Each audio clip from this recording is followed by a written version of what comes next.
Welcome to Risho Koseikai International of North America. Following is a reading of the book Guide to the Threefold Lotus Sutra by Nikkyo Niwano, founder of Risho Koseikai.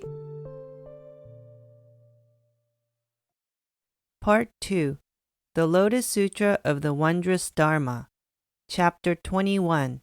The Transcendent Powers of the Tathagata. Here, the mysterious powers of Shakyamuni Buddha and multitudes of other Buddhas are displayed, and the point is powerfully made and impressed upon the assembled hearers that though until now the teaching in the Lotus Sutra has been various, there is just one single truth. The short chapter opens as the assembled bodhisattvas do reverence and assure the world honored one that after his extinction they will teach the Lotus Sutra widely and perform the acts of devotion due it. At this point, Shakyamuni puts forth his broad, long tongue until it reaches the Brahma heaven, and every pore of his body radiates light that reaches every corner of the universe. This is the first of a sequence of acts that follow in rapid succession and are described in swift strokes. Each of these has meaning, and here I point out those meanings, much slowing down the rapid pace at which they are described in the sutra. The outstretched tongue symbolizes that everything taught by the Buddha is true, infinite, and one. As we have seen, at first Shakyamuni had appeared in the Saha world, and as a Buddha inhabiting that world, taught a derived or apparent truth to guide human conduct. People had looked up to him as the Buddha and worshipped him with heartfelt devotion. But then he taught the full original truth that he was the eternal Buddha, which is to say the great life force of the universe, and that true deliverance rested in firm awareness that this original Buddha without beginning or end was the life-giving energy. These being the facts, some may wonder which of the two Buddhas should be the object of devotion and veneration. The act of stretching out his tongue was a demonstration afresh that the apparent Buddha and the original Buddha were not and are not separate. Shakyamuni, a manifestation of the life-giving energy that is the eternal and original Buddha, appeared in this world for the salvation of all living creatures, and so in origin, there is no distinction between the historical and apparent Shakyamuni Buddha and the eternal original Buddha. Had Shakyamuni not appeared in this world and preached the Dharma, we would never have known of the existence of the original Buddha. Therefore, there is no way of determining which of the two, the apparent or the original, is prior and to be worshipped above the other. That is why, through the figure of the human Shakyamuni, we must think on and make the eternal Buddha the object of our devotion and worship. The demonstration of divine power in the outstretched tongue signifies that the two truths are one faith. The radiation from Shakyamuni's entire body of wondrous, many-colored, beautiful light that shone into every corner of the universe symbolizes that the light of truth, though it may seem various in that it is of different hues, is yet light that dispels every shadow of perplexity. The heart of the doctrine taught in the first half of the sutra as derived truth is the 10 suchnesses which appear in the highly philosophical statement made near the beginning of Chapter 2, Skillful Means. The statement says that only a Buddha can fathom the reality of all existence, and that all existence has such an appearance, such a nature, such an embodiment, such a potential, such a function, such a cause, such a condition, such an effect, such a reward, and from the first to the last, such an ultimate identity. All these, it is to be implied, derived from one uniform void or emptiness. When we arrive at the section where the original truth is stated, however, the existence of the source that brings all things into being is described not with the icy word emptiness of all things, but with the name of a warm, all-flesh, life-giving energy, the eternal original Buddha. Though these may seem in a way to be two different truths, in fact, they are the same fundamental truth, expressed first in a philosophical sense, then in a religious sense. The singleness of the two truths is symbolized by the felicitous sign of radiation of light from every pore of the Buddha's body, multi-hued, but reaching every part of the universe and dispelling darkness. Shakyamuni Buddha and all the other Buddhas then cough in a body.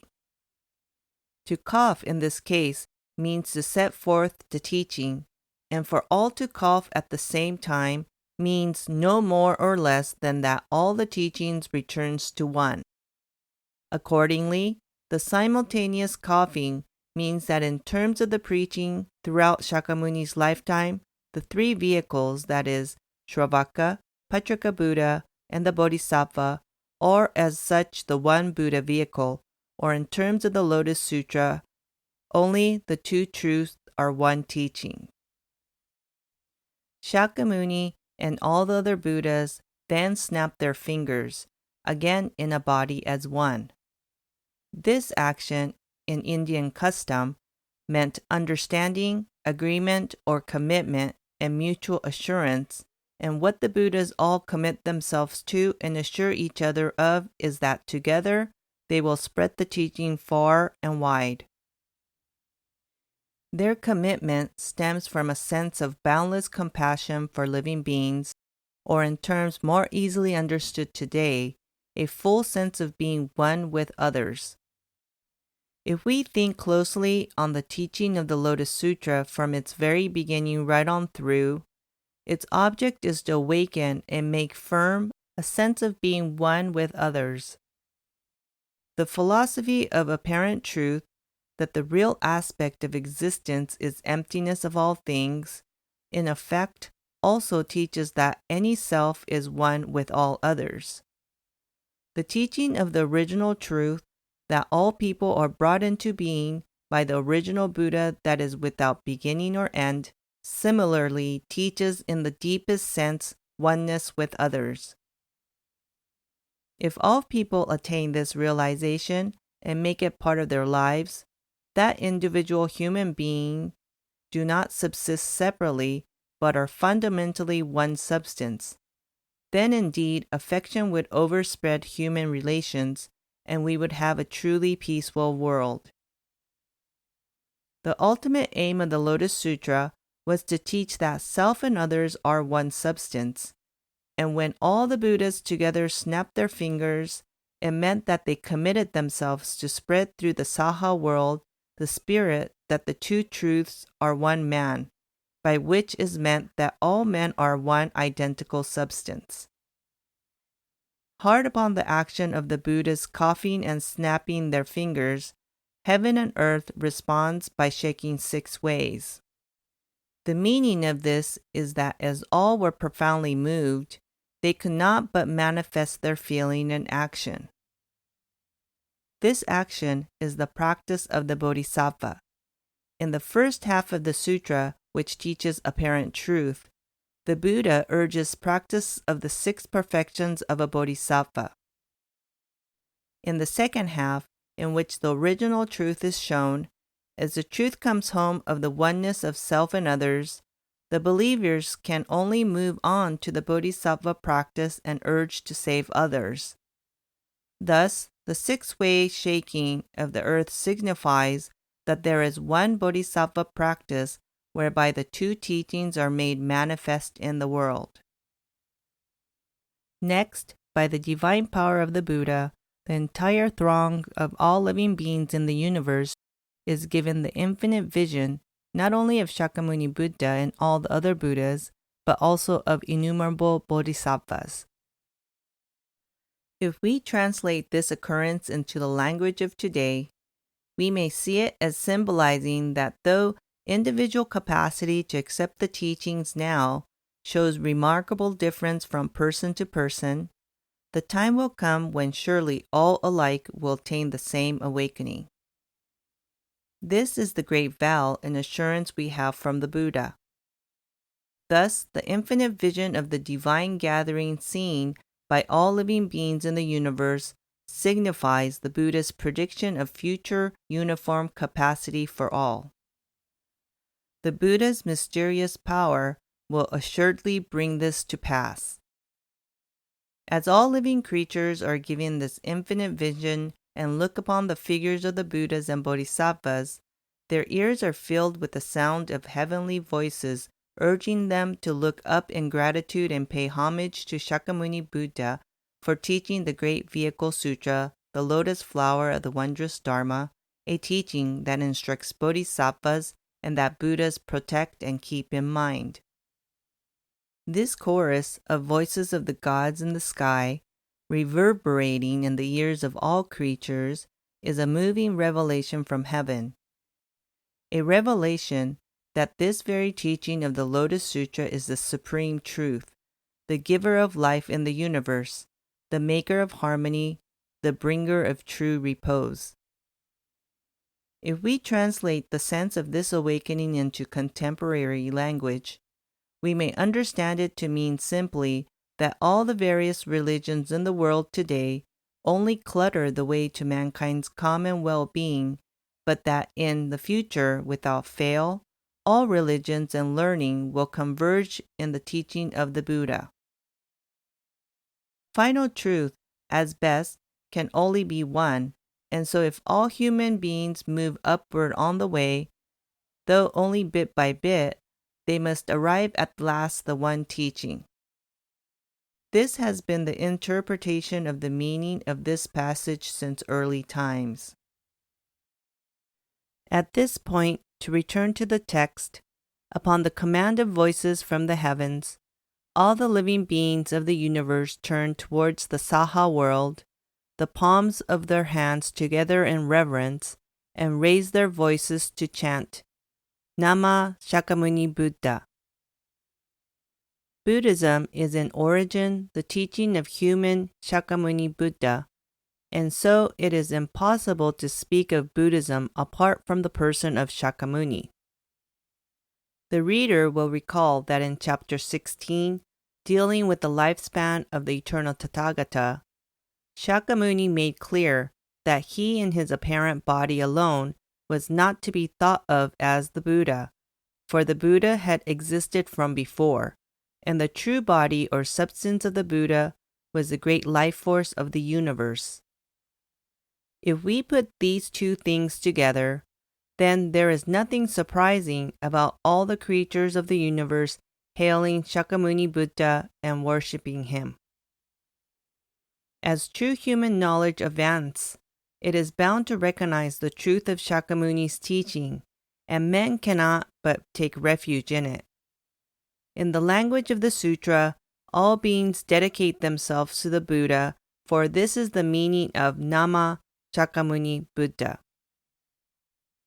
When the world reaches this stage, there will no longer be wicked men or stupid ones, for every man and woman, after his or her nature, will be exemplary and live correctly by virtue of the teaching of the Buddha. In such a future state, mankind will be one, and the foretelling of this is in the passage where all beings of the universe lift their voices as one to sing, Nama Shakyamuni Buddha. At this, precious things rain down from every quarter upon the earth, and come together to form a lovely canopy over the place where the Buddhas are. This occurrence signifies an act of veneration in the form of offerings to Shakyamuni Buddha from all the creatures of the universe. Offerings of veneration take different forms: material, laudatory, and practical, and the highest is that in which every act accords with the spirit of the Buddha. No other act of veneration expresses higher appreciation of the Buddha or gives the Buddha greater joy. This is what the lovely canopy formed by all those precious things. In our world today, human action is good, bad, and indifferent, but a day will come when every act conforms to the spirit of the Buddha, and here we have the prediction of this future state when action will be one with the Buddha. Then in a final tableau, the worlds of every quarter are united in one Buddha land. Here it is foreseen that out of the one truth all mankind will build a world of great harmony, and that there will be one truth, that one Buddha land will prevail. All these mysterious appearances in this chapter symbolize the truths and predictions I have enumerated here. It is important for us to pay close attention to the idea of oneness that pervades all. This is the spirit of the one Buddha vehicle, and in this sense the chapter is climatic. The chapter ends with a repetition in poetry, capped by a hymn of praise for the Lotus Sutra, which though the historical Buddha Shakyamuni may be extinct, yet bears the true message to all the world. End of Part 2, The Lotus Sutra of the Wondrous Dharma, Chapter 21, The Transcendent Powers of the Tathagata. Arkina offers classes on Buddhism, information on meditation, holds online gatherings, and practices chanting. Please visit our website at www.arkina.org for information on upcoming events.